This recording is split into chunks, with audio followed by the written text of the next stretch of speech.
tidak ada Tuhan yang dibentuk menjadi daging. Tidak ada. Yesaya 43 nomor 10, tidak ada Tuhan yang dibentuk sebelum aku dan tidak ada Tuhan yang dibentuk setelahku. Tapi Kristen muncul berdasarkan ajaran Paulus.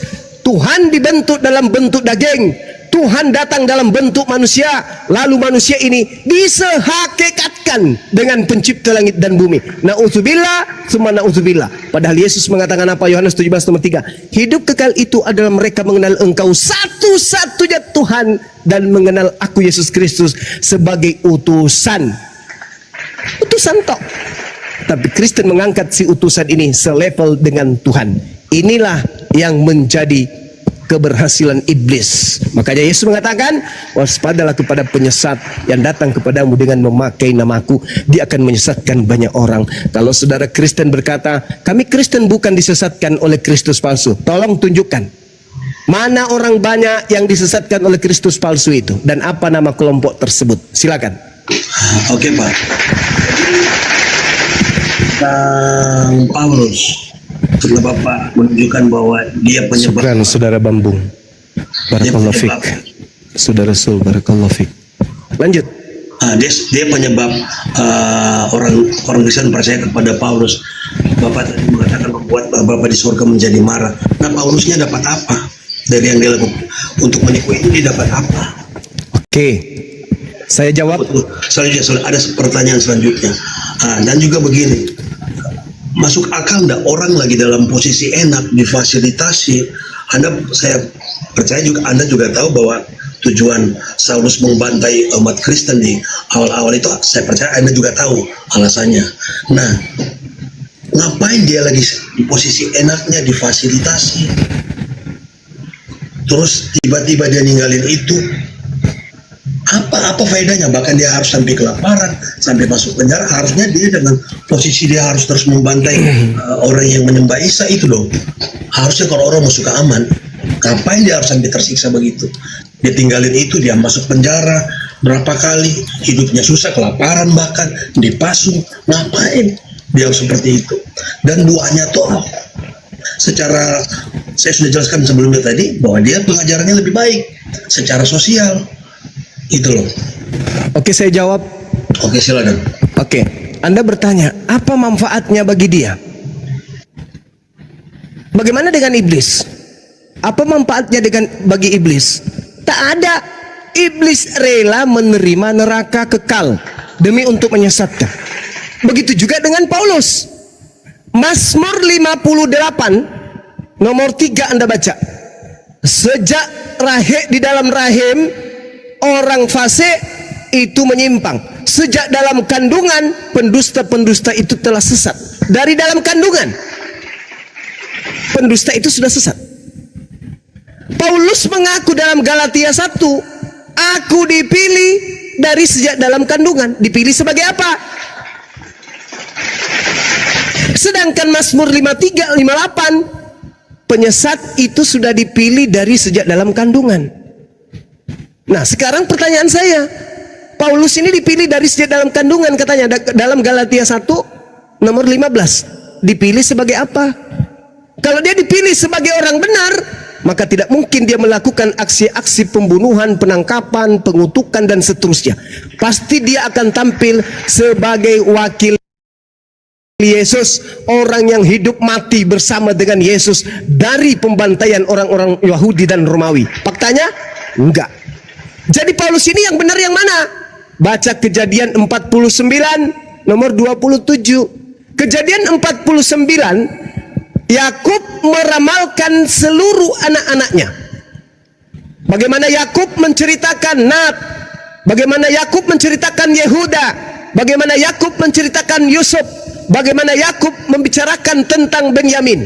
Apa kata Yakub ketika sampai kepada anaknya Benyamin? Benyamin, sini duduk kamu nak. Bapak mau mengingatkan kamu dan menasihati kamu dan menceritakan kepadamu seperti apa laku keturunanmu kelak. Apa kata Yakub? Engkau wahai Benyamin, lakumu seperti serigala. Keturunanmu kelak berlaku seperti serigala. Pada waktu pagi merampas, pada sore hari membagi-bagikan hasil rampasannya. Paulus di dalam Filipi 3 nomor 5 dengan bangganya dia mengatakan apa? Aku adalah orang Yahudi dari keturunan Farisi, dari Benyamin. Dari Benyamin, dari Farisi. Tuhan mengatakan di dalam Kejadian 49 tadi, Yakub mendapat wahyu, mendapat ilham, mendapat penglihatan. Yakub berbicara, keturunan Benyamin akan berlaku seperti serigala, merampok lalu membagi-bagikan hasil jarahan. Yang terjadi, Paulus keturunan Benyamin merampok Taurat, membagi-bagikan kepada pasukan-pasukannya, merampok Yesus, membagi-bagikan kepada orang-orangnya, yaitu orang Roma, orang Yunani, orang Kristen. Ini fakta real kalau Anda berbicara mengenai Paulus. Yang ketiga, kalau ada seorang nabi, pemimpi yang mengaku menerima firman, mengaku melihat penglihatan, berbicara mengenai aku tapi bukan aku yang mengatakan itu kepadanya, maka nabi itu harus mati. Di mana itu tertulis? Ulangan 18, 19 sampai nomor 20. Apabila ada seorang nabi yang terlalu berani berbicara mengatasnamakan aku, apa yang tidak aku firmankan kepadanya, maka nabi itu harus mati dan dilenyapkan dari sebangsanya. Jadi jangan heran kalau Paulus itu mati digorok, karena dia nabi. Di mana Paulus disebut nabi? Kisah Para Rasul 13 nomor 1. Dan ada beberapa nabi dan pengajar di Antioquia. Salah satunya adalah Nabi Saulus laknatullah alaih. Itulah yang mengajarkan, kemudian hasil rampasannya diambil. Dia merampas dari Yahudi lalu dibagi-bagikan kepada Roma. Diangkatlah dia menjadi paus di sana. Menjadi Romo pertama. Itulah dia. Maaf salah, dia tidak mengenai orang Yahudi, justru dia membantu orang Yahudi untuk membantai Kristen. Sebenarnya kalau Anda tahu tentang kisahnya. Hei, saudara, jangan kotori mulut Anda dengan sesuatu kebohongan. Enggak, silakan Anda baca Alkitab kalau gitu. Paulus tidak pernah membantai Kristen. Astaga. Astaga. Hei, yang dibantai oleh Paulus adalah Yudaism. Astaga. Murid-murid Yesus yang dibantai oleh Paulus. Ya benar. Nah, sedangkan yang disebut Kristen itu adalah pengikut Paulus mula-mula yang ada di Antioquia, Turki. Oke. Nah, jadi kita jangan ambil ini tentang suku atau apa. Coba kita ikut storynya, penjelasan tentang storynya. Oke. Yang disebut Kristen pertama kali, apakah yang tinggal di Yerusalem, di tanah Yudea, di Galilea, murid Yesus, atau yang ada di Turki, Antioquia? Yang mana? Kisah Para Rasul 1. Kisah Para Rasul 11 nomor 26. Setahun lamanya mereka tinggal di Antioquia, Turki, bersama-sama dengan Paulus. Di sanalah pertama kali murid-murid disebut Kristen. Mana? Di mana murid Yesus disebut Kristen? Di mana? Tapi Anda bilang di situ belum ada Paulus. Paulus ketika di Antioquia, ketika kemudian Yesus memiliki murid, di situ tidak ada Paulus. Paulus ini bukan murid yang dipilih. Yohanes 6 nomor 70. Bukankah aku yang memilih engkau yang 12? Paulus tidak pernah dipilih. Sedangkan ketika Anda berkata Paulus menganiaya Kristen, itu kebohongan. Itu kebohongan. Yang dianiaya oleh Paulus adalah Yudaism, pengikut Yesus yang ibadah di sinagoge, di Miqdas, Baitullah. Mereka beribadah, mereka kurban hewan, mereka bersunat, mereka menyembah kepada satu Tuhan, tauhid. Mereka mengkitabkan kitab Tanakh. Mereka tidak merasulkan Paulus. Itu murid Yesus. Sedangkan yang disebut Kristen berbeda. Anda baca Kisah Para Rasul 24 nomor 5. Paulus ini adalah penyakit sampar yang telah menyesatkan orang-orang Yahudi di dunia beradab, dan dia adalah tokoh dari agama Kristen. Nah, awalnya pengikut Paulus yang pertama kali disebut Kristen di Antioquia, Turki. Dialah yang disebut Kristen pertama kali. Ingat saudara, Paulus mengaku di dalam Galatia 2 suratnya nomor 8. Apa kata Paulus? Aku diutus kepada orang-orang yang tidak bersunat, berarti bukan Yahudi. Dan dia tegaskan dalam suratnya Galatia 1 nomor 15, aku diutus menjadi rasul bagi non-Yahudi. Jadi yang disebut Kristen itu adalah non-Yahudi, bukan Yahudi. Beda antara Yahudi dengan Kristen, beda antara Yahudi dengan Nasrani, beda. Pahami itu dengan baik. Jadi yang disebut Kristen murni 100% pengikut Paulus setelah Paulus bertemu dengan sosok Kristus yang terkutuk di atas salib. Jangan Anda samakan antara pengikut Yesus dengan pengikut Paulus. Pengikut Paulus adalah Kristen, sedangkan pengikut Yesus adalah Yudaism. Beda itu, Bang. Tapi masalahnya Pak, Yudaism itu tidak percaya Yesus. Yes, tidak percaya kalau Yesus itu adalah Mesias. Iya benar. Sedangkan murid yang dari awal itu percaya bahwa Yesus itu adalah Mesias. Makanya karena Saulus ini dari golongan orang-orang Yudaisme, yaitu orang-orang Farisi, pakar-pakar agama di dalam golongan mereka, maka Saulus ini disuruh untuk membantai mereka. Itu loh storynya. Kalau saya bawa, Bapak baca aja storynya di Alkitab loh. Ini saya berasumsi lewat Alkitab. Orang Yahudi tidak percaya Yesus itu adalah Kristus. Betul. Oke. Orang Kristen percaya Yesus itu Tuhan. Benar. Untuk yang begitu pun dengan murid-muridnya di awal. Itu alasannya sampai harus bertindak. Storynya memang begitu, Pak. Apakah sama antara Tuhan dengan Kristus? Kristus itu Tuhan dong. Ini Kristus itu bahasa Yunani Kristos, sedangkan bahasa Ibrani adalah Mesias. Mesias itu bukan Tuhan. Mesias itu manusia yang diurapi Tuhan. Itu Mesias. Makanya untuk itu sampai Paulus bertemu. Iya, berarti orang Yahudi menunggu manusia, bukan menunggu Tuhan. Iya, saya prosesnya dan storynya. Sekarang begini, orang Kristen dapat konsep bahwa Mesias itu adalah Tuhan itu konsep dari mana?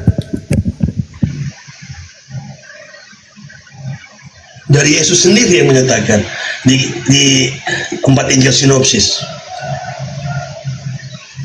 Saya ulang, di mana Yesus mengatakan kalau dirinya itu adalah Mesias itu adalah Tuhan.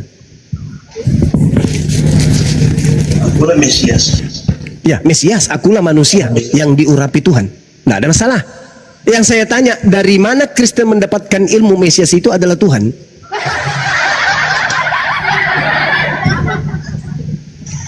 Yang saya pelajari cuma dari 4 Injil itu, Pak. Nah, itu dia makanya. Makanya Yesus berkata, waspadalah kepada penyesat yang datang kepadamu. Ini akibatnya. Anda berbicara. Saya membenarkan pernyataan itu. Cuma saat ini saya berbicara tentang storynya Saulus. Ya, story Saulus kan sudah jelas tadi. Sekarang kalau Anda saya tanya nih. Kisahnya salah. Menurut Alkitab kisahnya salah. Nah seperti itu. Dia justru membantai orang-orang yang percaya bahwa Yesus mengikuti Yesus. Pengikut Yesus yang dibantai oleh Paulus. Yesus berkata, penyesat itu datang, tapi sebelum dia melakukan aksi penyesatan terlebih dahulu kamu dibantai oleh dia. Di mana ayatnya, Pak? Matius 21 nomor 8 nomor 12. Matius 21 ayat berapa, Pak? Pasal Lukas 21 nomor 8 nomor 12. Lukas 8 ayat 12. Ayat 8, Bang, nomor 8. Lukas pasal berapa, Pak? 21 nomor 8. Ya, Pak. Lukas 21 ayat 8.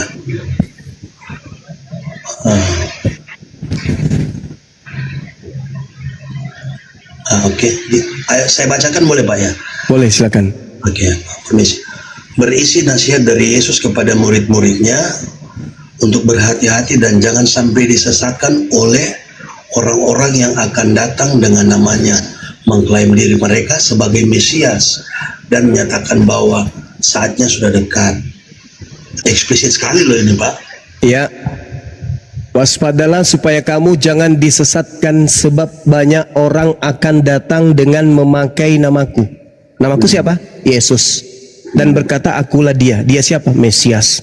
Ya. Saatnya sudah dekat, jangan kamu mengikuti. Murid-murid diminta mengikuti atau jangan mengikuti? Jangan mengikuti. Lalu dikatakan, tetapi sebelum semua itu terjadi, kamu akan ditangkap dan dianiaya. Kamu akan nomor 12-nya. Oh, ayat 12. Oh ya, maaf.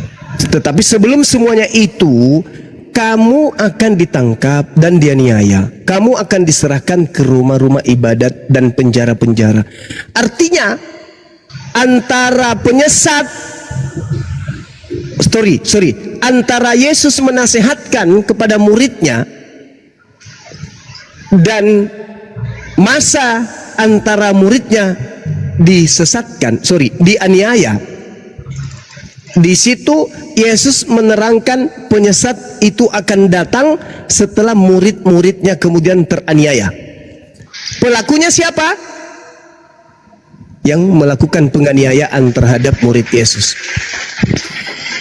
Artinya, ketika Yesus berkata, waspadalah supaya kamu jangan disesatkan, berarti murid ini akan disesatkan. Namun sebelum kamu disesatkan, terlebih dahulu kamu itu dianiaya. Setelah kamu dianiaya, kamu disesatkan. Pertanyaan saya, siapa yang menganiaya murid Yesus, dan siapa yang datang kepada murid Yesus ngaku-ngaku kemudian sebagai utusan Kristus? Silakan. Nah, tadi yang untuk kali ini sudah disampaikan oleh kedua rekan saya sebelumnya, ini berbicara tentang akhir zaman, Pak. Akhir zaman berarti menurut saudara murid-murid Yesus yang hidup di abad pertama masih hidup sampai akhir zaman? Konteksnya itu tentang nubuatan. Loh, ini bukan nubuatan. Murid-murid bertanya kepada Yesus. Kata muridnya, Guru, bila manakah itu terjadi dan apakah tandanya kalau itu akan terjadi? Apa tandanya? Tandanya kamu dipenjara, kamu ditangkap, kamu dianiaya. Setelah itu penyesatnya datang. Kok jadi akhir zaman jadinya? Yesus sendiri mengatakan waktunya sudah dekat, jangan kamu mengikuti mereka. Kenapa akhir zaman? Maksud Anda akan datang orang ngaku-ngaku Yesus lagi? Hehehe, aku Yesus, aku Yesus. Anda akan menceritakan sejarah Paulus kedua gitu? Babak kedua, ada lagi orang yang mengaku Saulus, lalu kemudian orang itu menganiaya Kristen, lalu orang itu mengaku bertemu Yesus lagi di padang gurun dan di dalam bilik gitu. Ada lagi orang yang menuju ke Damsik gitu, bikin babak baru lagi. Oh enggak, saudara, enggak begitu. Yesus diceritakan oleh Lukas berdasarkan hasil penyelidikan Lukas. Yesus berpesan kepada muridnya yang bertanya, Guru, apa tandanya itu terjadi dan apa tanda kalau itu bakal terjadi? Bila manakah itu terjadi dan apa tandanya? Kata Yesus, waspadalah supaya kamu jangan disesatkan, sebab banyak orang akan datang dengan memakai namaku dan berkata, akulah dia. Saatnya sudah dekat, jangan kamu mengikuti mereka. Kamu di situ muridnya Yesus, bukan orang yang hidup sekarang. Kata Yesus, tetapi sebelum semua itu kamu akan ditangkap dan dianiaya. Terjadi gak kepada murid Yesus? Terjadi. Siapa pelakunya? Paulus. Kenapa loncat ke akhir zaman?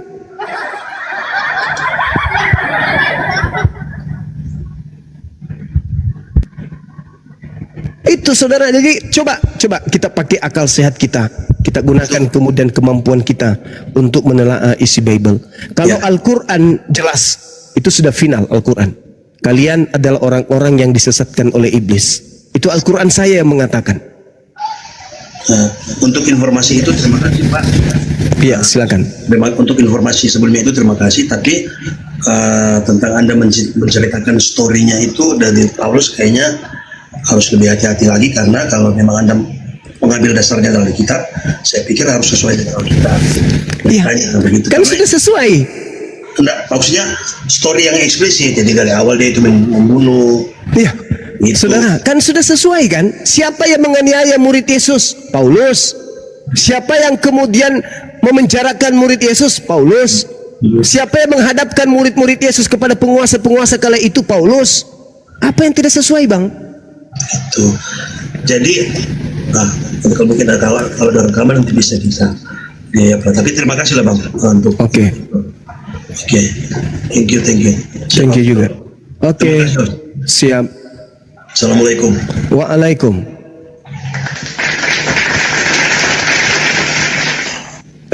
Silakan sahabat yang lain, saya ibadah sejenak. Lanjutkan dulu, Dinda. Assalamualaikum warahmatullahi wabarakatuh. Waalaikumsalam warahmatullahi wabarakatuh. Ya, adik-adik saya, sahabat-sahabat saya, silakan dilanjutkan dulu, tetap pada fokus. Hari ini adalah hari berduka sedunia bagi saudara kita Kristen. Tolong dihibur mereka dengan pengabaran-pengabaran yang benar. Hibur mereka, ya, karena mereka lagi berduka, Tuhan mereka mengalami kematian. Silakan.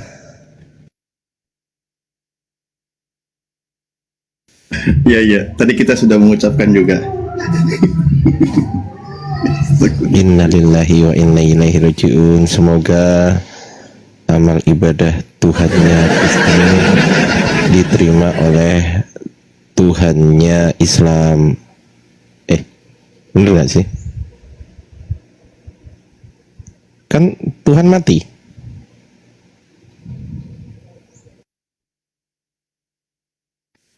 Oh, mana tadi lawannya itu? Ini tersisa bro admin ini. Assalamualaikum Akang dan Ardi. Waalaikumsalam Ustaz. Waalaikumsalam warahmatullahi wabarakatuh. Bang Ardi, assalamualaikum. Bapak semuanya, Kang Bang Gian Santang. Ardi.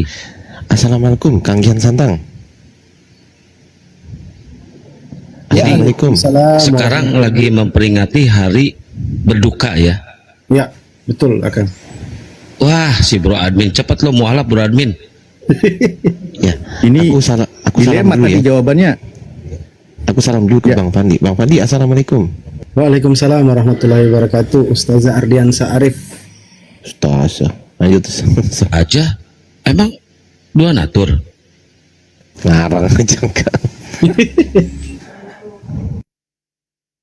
Kan buat perempuan gimana?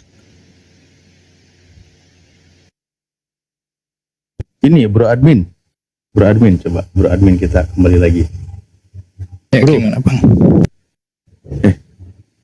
Ya tanggapin itu tadi perdiskusian. Fokus Udah kewaspadaan sih itu. kan tadi udah banyak juga sih. Ya yang jelas maksudnya memang berbeda Oke. kan ajarannya kan begitu. Oke, baik, berbeda ajaran. Nah, saya coba kembali. Saya tadi sempat teringat ada beberapa keterangan di dalam kitab Anda, Bro Admin. Jadi, bahwa pernyataan-pernyataanmu, Yesus datang bertemu itu bisa terbantahkan berdasarkan dalil yang tertulis di dalam kitab Anda. Contoh ya, saya ada yang tertulis di, ini pernah kita bahas juga, KPR 3 nomor 21, maaf. Apa di situ tertulis? Kristus itu harus tinggal di surga, tinggal di langit, ya kan? Sampai waktu pemulihan segala sesuatu. Yesus setelah dia terangkat ke langit, dia memang harus tinggal di langit. Dia tidak naik turun, bro. Dan sampai waktunya nanti dia akan datang lagi. Bahkan di situ dikatakan kan, sampai waktu pemulihan segala sesuatu.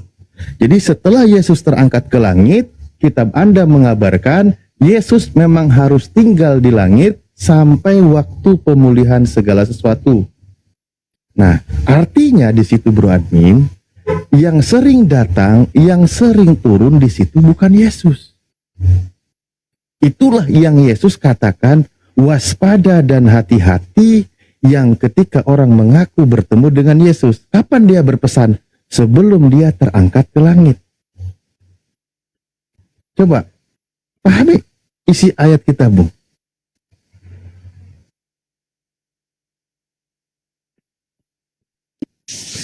Ya gimana Bang Alif ya? Aku sih ikut apa yang diajarkan aja sih. Oke, baik. Berdasarkan yang tertulis di dalam kitabmu, bahwa ketika Yesus terangkat ke langit, dia harus tinggal di langit, betul? Ya betul. Nah, dan Yesus datang kedua kalinya nanti pada masanya, sesuai dengan keterangan dari Yesus itu sendiri sebelum dia terangkat ke langit, betul? Betul secara fisik kok. Secara fisik, secara universal. Bukan secara pribadi atau rohani. Secara fisik, Ya kan tadi sudah tak jelaskan toh Bang. Jadi kita diajarkan kedatangan Yesus itu ada dua. Pertama, Nah, itu, sekarang oke, baik. Berarti yang non fisik boleh dia bertemu dengan siapapun. iya itu kan secara pribadi. Oke, baik. Bagaimana menentukan Yesus yang asli dan tidak asli ketika pertemuan diskusi antara Oneness dengan Trinitas? Itu beda tema lagi itu udah. Itu udah beda tema lagi tuh. Gini loh Loh, Bang. iya, Yesus kan menyertai orang Kristen ketika berkumpul. Ada 2 orang Kristen, ada 3 orang Kristen, di situ ada Yesus. Dan dia membisikkan ajaran kebenaran, kan gitu. Nah, sekarang nih sering Kristen itu berkumpul, membahas tentang posisi Yesus, membahas tentang siapa itu Yesus. Sampai detik ini mereka masih cakar-cakaran. Ini yang bermasalah ini siapa ini? Orangnya atau Yesusnya ini? Kalau Anda memang mengatakan Yesus bisa turun naik turun berkali-kali.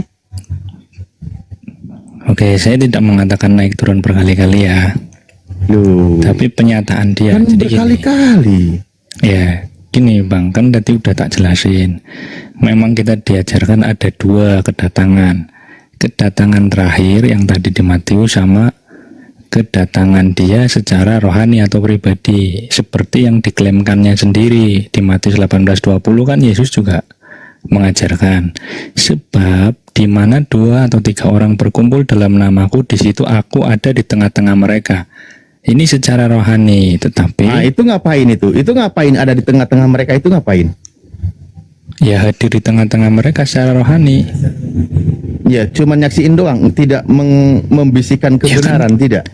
Bukan kan ini kan berelasi ya, jadi kita merasakan Loh, maksudnya iya. relasi. Contoh gini Bro Admin, coba seandainya itu benar Yesus secara rohani datang membisikkan Iya. kepada orang-orang Kristen, mungkin sudah selesai perkara antara Oneness dengan Trinitas. Sudah selesai Maksudnya? itu. Loh iya, karena sampai detik ini mereka masih salah paham antara Oneness dengan Trinitas. Kalau Yesus benar-benar datang secara rohani membisikkan kepada Trinitas, misal yang benar ada Trinitas, wahai datanglah kepada yang Oneness yang mengagung-agungkan Yesus. Yang benar itu Trinitas konsepnya, bukan Oneness, kan gitu. Nah, selesai perkara dia, karena kalau memang dia datang. Atau dia yang benar itu Oneness, ya kepada orang Katolik dan orang-orang Trinitas, dia bisikan, hei Tuhan itu nggak 3, 1. Selesai perkara. Kalau memang benar-benar dia datang secara rohani, dia membisikkan ajaran kebenaran kepada Kristen. Bukan gitu konsepnya membisikkan gitu, kita nggak ada yang Memberikan ilham kan. Makanya saya tanya, Yesus itu ketika ada orang Kristen kopdar bertemu 2-3 orang, dia datang di antara tengah-tengah itu ngapain? Nonton ya doang. maksudnya misalnya ketika berdoa lah atau apalah ya memang kan klaimnya begitu Bang. Jadi di sini Yesus nih jadi Yesus tidak mau menyelesaikan perkara sejarah kelam yang tidak pernah berhenti antara Trinitas bukan. dengan Oneness. bukan gini, kita kan sedang membahas kedatangannya Yesus yang dimaksud tuh yang seperti Nah apa. itu kan datang. Loh, kau Lah iya. sendiri yang bilang Yesus datang, bisa datang kepada orang Iya, Kristen. saya bilang kedatangan Yesus ada 2. Kedatangan di hari akhir dengan tanda-tanda yang tadi sudah disebutkan. Nah, itu tanda-tanda. Tapi itu Bro kedatangan Admin, terakhir. Bro Admin mengklaim dia juga bisa datang kapanpun dan Betul. bertemu Kristen siapapun. Betul. Nah, terus dia Termasuk datangnya itu Paulus. ngapain? Ketika dia datang ngapain? Ya kalau soal ngapainnya ya nggak tahu, itu kan relasinya antara Enggak, maksudnya orang yang gini loh, berdoa Bro. sama. Maksudnya apakah Yesus itu datang itu kepada Kristen, misal ketika dia merenung sendiri, dia datang, dia membisikkan bahwa ajaran yang benar itu seperti ini, kan gitu. Oh enggak. Kenapa? Karena pembuktiannya sampai detik ini itu belum selesai perkara itu. Artinya Yesus tidak datang itu. Seandainya Yesus benar-benar datang, selesai perkara perdebatan antar denom. Selesai itu. Serius saya tanya. Kalau memang dia datang tapi tidak selesai-selesai, artinya Yesus gagal. Ngapain Yesus datang? Oh, perkaranya nggak selesai-selesai. Tapi kalau nanti Yesus kedatangan terakhir benar-benar dia datang, memang dia akan menyelesaikan segala perkara itu. Itulah Yesus. Gini loh. Kalau yang sekarang itu cuman klaim doang. yang tidak bisa dibuktikan kebenarannya. Maka kalau merujuk kepada ayat, faktanya sebenarnya Yesus itu memang dia harus tinggal di langit sampai pemulihan segala sesuatu. Sebelum masanya dia turun, dia tidak akan turun. Nah, kalau sampai sekarang belum selesai perkara seperti ini, artinya yang datang itu bukan Yesus. Bukan Yesus. Benerlah tadi wanti-wanti dari Yesus. Waspadalah, itu penyesat. Apa kata Yesus? Apa kitab Anda? Di 1 Yohanes 2, nomor 18, 19. Memang penyesat itu berasal dari antara kita. Pengajaran-pengajaran anti Yesus itu di internal itu sendiri. Itu pelajarannya kan gitu. Nah, kembali kepada ayat tadi, maka kalau itu hanya ranah keimanan, sebuah ranah doktrin, sebuah klaim pengakuan bahwa Yesus itu datang kok bertemu si ini, bertemu si itu hanya klaim sepihak. Bukan berdasarkan pernyataan Yesus, bukan berdasarkan ayat tertulis. Ayat tertulisnya Yesus harus tinggal di langit sampai pada masanya dia turun kembali. Ayat tertulisnya Yesus mengatakan kalau ada yang mengaku bertemu dengan aku dan mengaku sebagai aku, jangan percaya. Nah, tapi itu semua diabaikan. Oke, berarti Bang Alip percaya dengan ayat tertulis tersebut. Saya mengajak Bro Admin kembali kepada isi kitab Anda yang Anda imani. Lah iya, nah Bukan masalahnya mengajak begini, Bang percaya saya harus mengimani kitab Anda. Bukan itu Alip. Iya, konteksnya. saya tahu maksudnya gini. Kan katanya yang tertulis demikian. Jadi yang datang itu bukan Yesus ya. Dari tadi sudah saya jawab. Di Kristen kita diajarkan, bahkan klaimnya Yesus sendiri, bahwa ada dua jenis kedatangan. Kedatangan secara fisik. Mereka melihat anak manusia itu secara fisik. Dikatakan mereka berarti semua orang melihat dari langit-langit. Gitu loh, itu kedatangan yang kedua.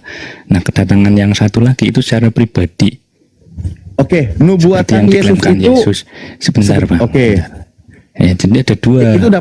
Itu udah paham tadi. Oke, itu penjelasanmu kan. Ya, nah kemudian berdasarkan nubuatan Yesus, itu dia berkaitan kedatangan secara fisik atau non fisik. Kemudian jenengan yang menyatakan bahwa ada tertulisnya itu Yesus harus ada di langit. Jadi yang tidak sesuai dengan teks itu disebut menyesatkan, begitu. Makanya saya bertanya, apakah berarti Bang Alip menyatakan bahwa yang tertulis yang tidak sesuai dengan yang tertulis itu adalah penyesat? Kalaupun iya, justru kita lebih percaya dengan apa yang dikatakan Paulus, kan begitu. Apa? Karena Paulus tidak sama sekali bertentangan dengan apa yang dialami oleh Yesus, termasuk peristiwanya yang sedang kita peringati pada hari ini. Begitu. Bro Admin, nubuatan yang diucapkan oleh Yesus itu apakah harus berbentuk fisik atau juga non fisik? Ada dua yang tadi tentang akhir Yang zaman Yesus itu nanti katakan fisik. jangan percaya itu, yang Yesus katakan jangan percaya itu berkaitan fisik atau non fisik? Itu fisik, kan itu di Matius berapa itu coba? Matius Itu fisik 24 kok. tadi. Melihat Iya. Yesus ada di sana, ada di sini, jangan percaya. Oke, walaupun sebenarnya ayatnya tidak menyebut, tapi itu Anda arahnya seperti itu. Nah, nubuatan yang diwanti-wanti oleh Yesus kepada murid Yesus itu perlu ada pembuktian, betul? Iya, ini kan cerita tentang masa depan atau eskatologi toh. Nah iya, nubuatan yang diucapkan oleh Yesus artinya itu sesuatu peristiwa yang akan terjadi. Kalau tidak dibuktikan, maka Yesus bohong. Nah, sekarang perlu ada pembuktian siapa yang mengaku bertemu dengan Yesus. Ya banyak orang tak termasuk cerita Paulus, termasuk Paulus sendiri kan begitu. Nah, Secara kembali lagi pribadi ke banyak. situ kan. Nah, kembali lagi ke situ. Oke, artinya itu memenuhi nubuatan Yesus. Nanti akan ada orang yang mengaku bertemu dengan Yesus dan pesan Yesus jangan percaya. Oke, selesailah. Berarti oknum itulah sasarannya. Ya sudah. Ya gini. Lah kan kalau Anda memang- sendiri yang sudah ya udah menjawab. gini. Kalau dikatakan kemudian itu bukan Yesus dan artinya itu adalah kebalikan dari Yesus atau misalkan iblis, ya kita nggak menerima juga. Kenapa? Karena Seandainya pun itu iblis, kenapa justru malah apa yang diajarkan kepada Paulus itu sejalan dengan apa yang ada di Injil Sinoptik? Nah, Seharusnya kalau iblis itu kan bertentangan ya. oke, baik. Di sini kita Begitu loh, pembuktiannya. salah Oke, satunya, sekarang kan salah kerana satunya. pembuktian. Sekarang kita kerana pembuktian. Oke, baik. Ajaran Paulus dengan ajaran Yesus. Kan gitu. Pembuktian nih. Atau ajaran Elohim. Coba. Atas informasi dari siapa? Atau atas perintah siapa? Atau atas ilham dari siapa? Paulus mengatakan kalau Yesus itu mati dengan cara terkutuk. Ya berdasarkan pengetahuannya, tahu kan dia dulunya orang Farisi ya, pengajar lah orang-orang pengajar. Pengetahuan Paulus. Mm-mm. Saya tanya sekarang, apakah Sang Elohim, Sang Bapa dan Yesus menghendaki kalau Yesus itu mati terkutuk dan dikutuk? Ya memang menghendaki wafat sih, memang menghendaki peristiwa itu. Kalau Soal wafat, kemudian disebut. masalah wafat is oke lah. Saya siapapun akan berhak untuk mati, manusia kan gitu. Yang jadi masalah adalah contoh, jikalau Elohim adalah Bapakmu, kamu akan mengasihi aku. Berarti kan kata Yesus bahwa kalau kamu bertuhan yang benar, Yesus itu dikasihi. Itu ajaran Yesus. Nah, sekarang kenapa Paulus tiba-tiba mengajarkan kalau Yesus itu manusia yang mati dengan terkutuk? Iya, karena memang Bertentangan atau tidak dengan ajaran Yesus? loh tidak dong. Paulus kan sedang menegaskan di dalam pengajaran yang dia dapat semasa Farisi, orang yang tergantung di tiang kayu itu adalah orang yang terkutuk. Sehingga Yesus menjadi terkutuk oleh karena kita, kan begitu. Seharusnya Yesus ini bukan orang berdasarkan gitu. Nah, itu dia. Seharusnya Yesus bukan orang terkutuk, tapi ada oknum yang mengajarkan kalau Yesus itu terkutuk. Sekarang saya tanya lagi, berdasarkan pernyataan Paulus di Galatia 3 nomor 13, yang mengutuk Yesus mati digantung pada kayu salib itu siapa? Menurut ajaran Paulus. Ya pengajaran itu toh. Bukan. Berarti yang mengutuk orang yang digantung pada kayu salib itu berdasarkan pernyataan Paulus itu siapa? ya berarti Tuhan, oh. Kan itu firman Tuhan. Terkutuklah orang yang tergantung di tiang kayu. Apakah Tuhan mengajarkan bahwa Tuhan itu mengutuk Yesus? Maksudnya Tuhan mengajarkan mengutuk Yesus?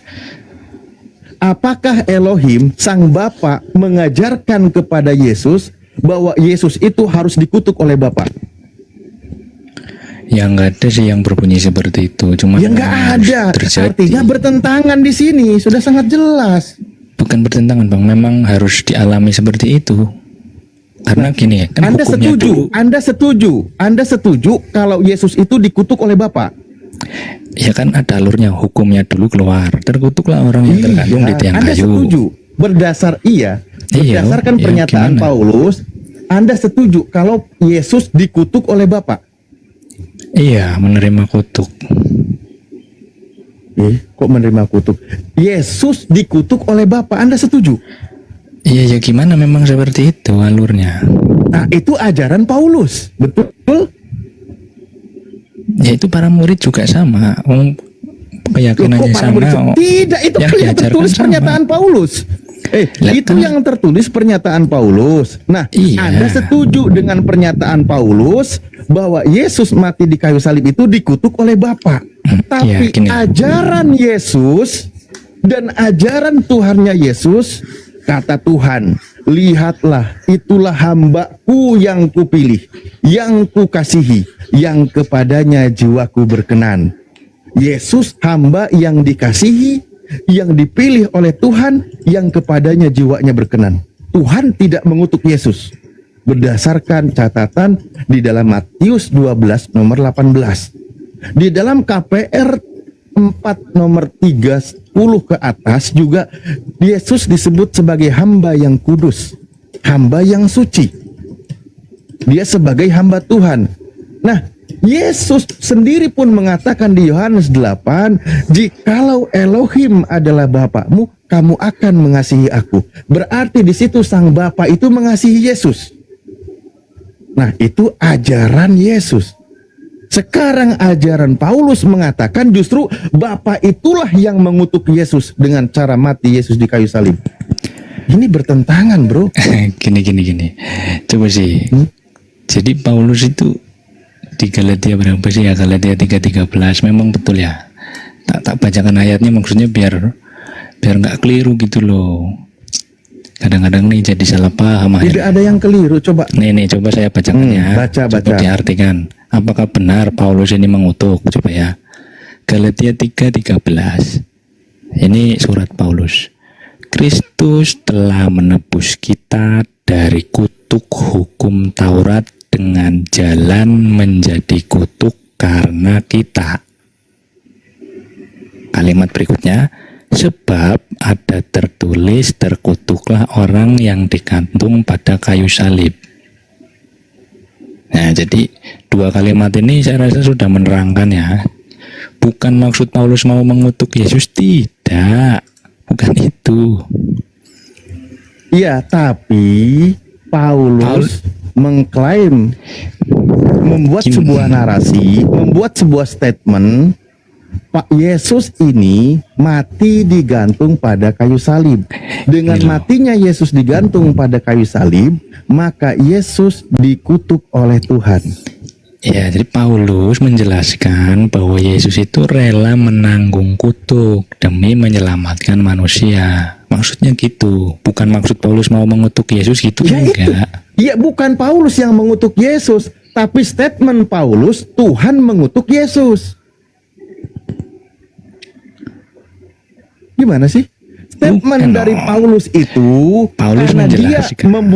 membaca sebuah dalil di dalam kitab Ulangan bahwa yang digantung pada kayu salib itu dikutuk oleh Tuhan.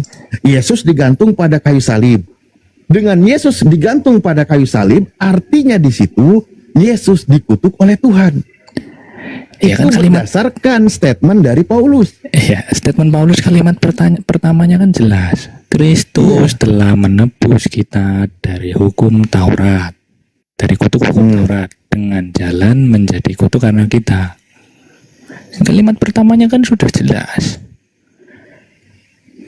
Jadi Ini Paulus justru juga pada nggak paham. menjelaskan Justru bahwa Yesus itu, oke. loh, Kan Paulus penjelasannya bilang, gitu loh. dengerin Paulus. Kan Paulus bilang, Ya. sebab ada tertulis, terkutuklah orang yang digantung pada kayu salib. Kan gitu. Nah, Kalimatnya kan ada dua mengutip- itu, Bang. Kristus Iya, telah menebus dengerin, kita. Bang. Jangan yang diambil Iya. terkutuknya toh. Nah, kan memposisikan Yesus sebagai manusia yang terkutuk. Kenapa memposisikan Yesus sebagai manusia yang terkutuk?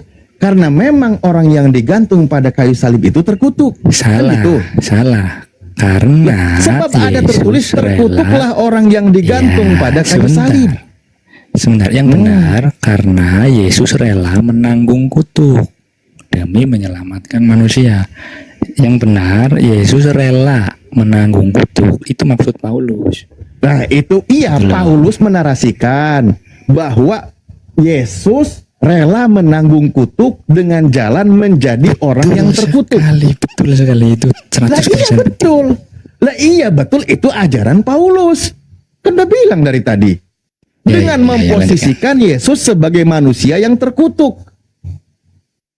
Apa? Paulus tidak berasumsi, dia mengutip sebuah dalil. Mana? Ulangan 21 nomor 23. Orang yang digantung itu dikutuk oleh Tuhan.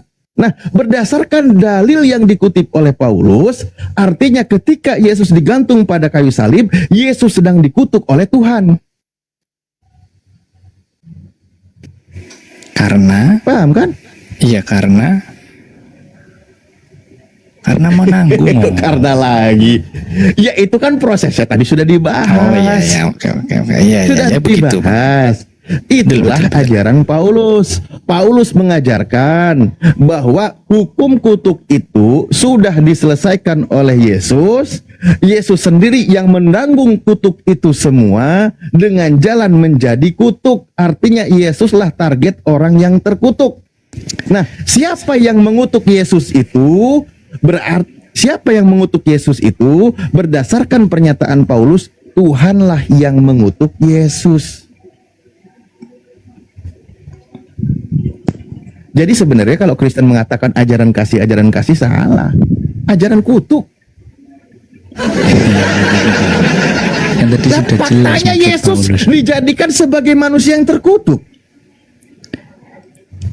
Ya kan ada tujuannya. Yesus rela dihukum. Ya itu walaupun tujuannya tidak untuk bersalah. menguntungkan iman Kristen. Sebentar, salah Bang, sebentar. Bukan ajaran dari Yesus. Kan saya bilang tadi, inilah Sabar. perbedaannya. Kita lihat dari buahnya kan tadi pembahasannya. Sabar. Kita lihat dari buahnya. Oke? Buahnya, buah pengajarannya. Yesus sudah mengajarkan tentang dirinya dan tentang siapa Tuhannya.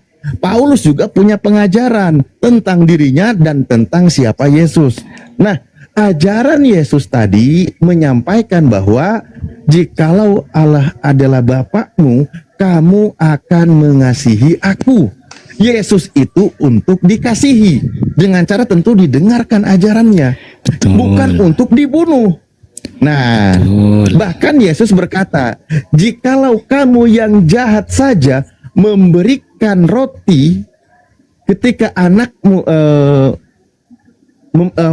tidak memberikan Ketika batu kan anak- ketika anak memberikan roti, atau tidak memberikan ular ketika anak meminta ikan, apalagi Bapakmu yang di surga. Bapak yang di surga memberikan suatu kebaikan kepada Yesus, yaitu dengan mengasihi Yesus. Faktanya ada, ayatnya ada.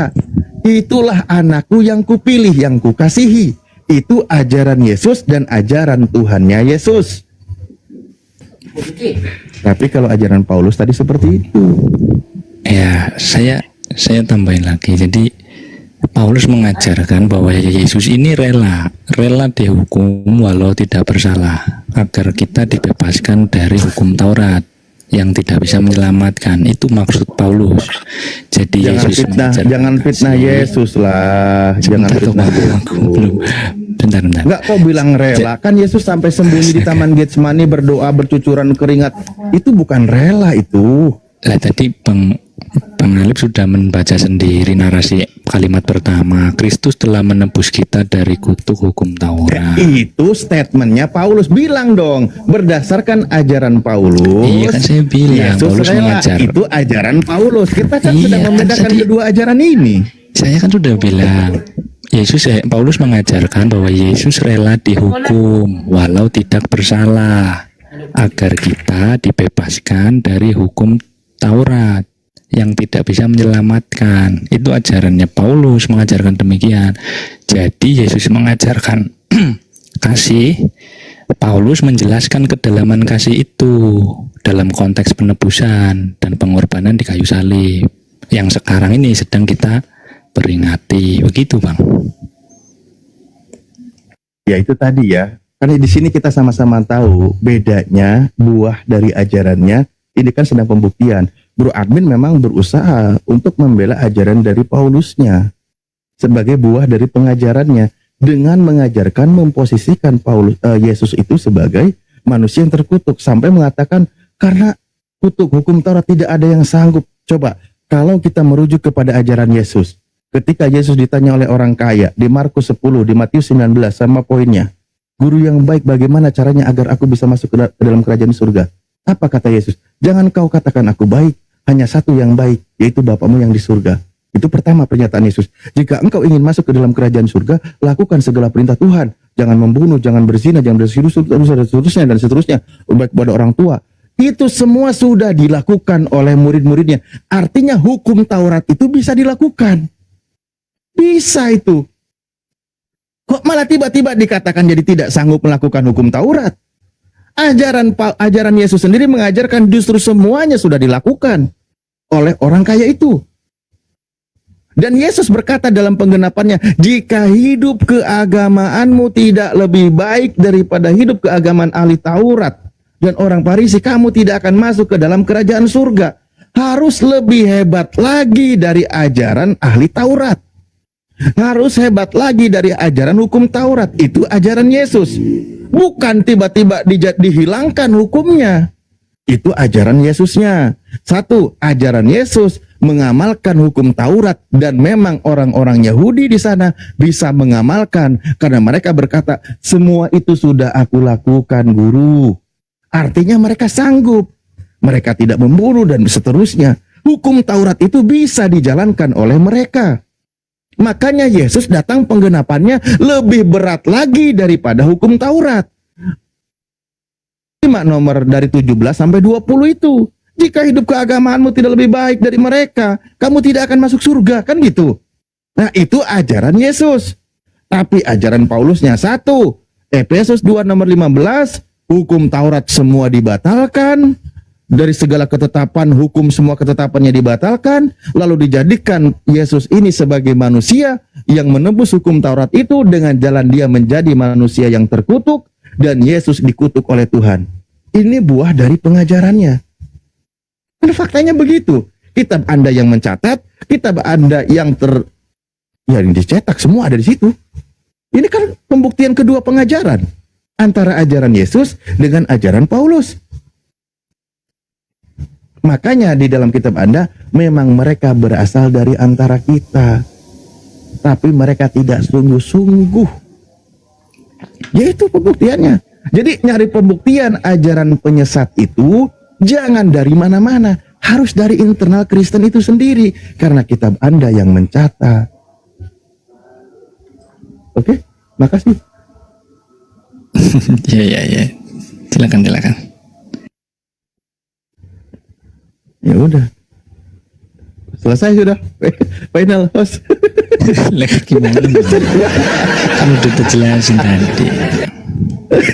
Ya sudah, faktanya begitu.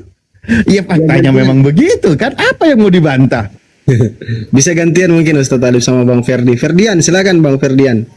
Ada yang mau ditanggapi dari tadi naik. Kasihan, silakan Bang.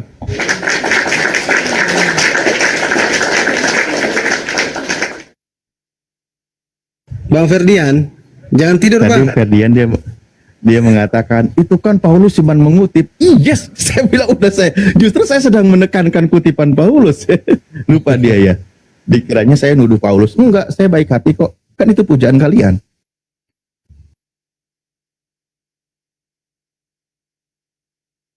Ya monggo yang lain.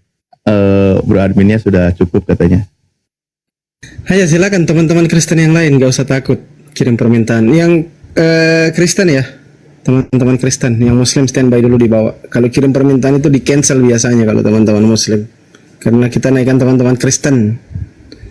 Narasumber Muslim di atas. Nah ini Jeff Colby lagi nih. Allah. Ini lawannya Ustaz Alif memang ini. Aduh. Capek aku kalau yang cuma asumsi nggak pakai dalil. Ini cocok Bang Ardi sebenarnya ini Ustaz. Cocok dengan Bang Ardi, Jeff Colby. Nggak bisa napas kalau sama Yardi. Selamat malam Jeff Colby. Udah makan belum? Tadi Ferdian tadi kencang itu typingnya. Kenapa di atas jadi terdiam? Iya kayak gitulah memang. Silakan Bang Ferdian. Panggilan kedua Bang Ferdian, monitor. Nah, coba nanti naik kembali Bang Ferdian ya. Saya izin turunkan dulu supaya naik kembali. Silakan teman-teman Kristen yang lain. Silakan Jeff Colby. Tuhan mati akal di mana? Silakan. Iya, ya kalau ngomongin Tuhan mati ya Tuhan bisa mati ya. Tuhan itu kan menurut iman Kristen Tuhan itu hanyalah gelar buat kepada siapa aja yang punya kuasa. Manusia ya Tuhan bisa mati. Tuhan itu gelar bagi iman Kristen, bukan hakikat.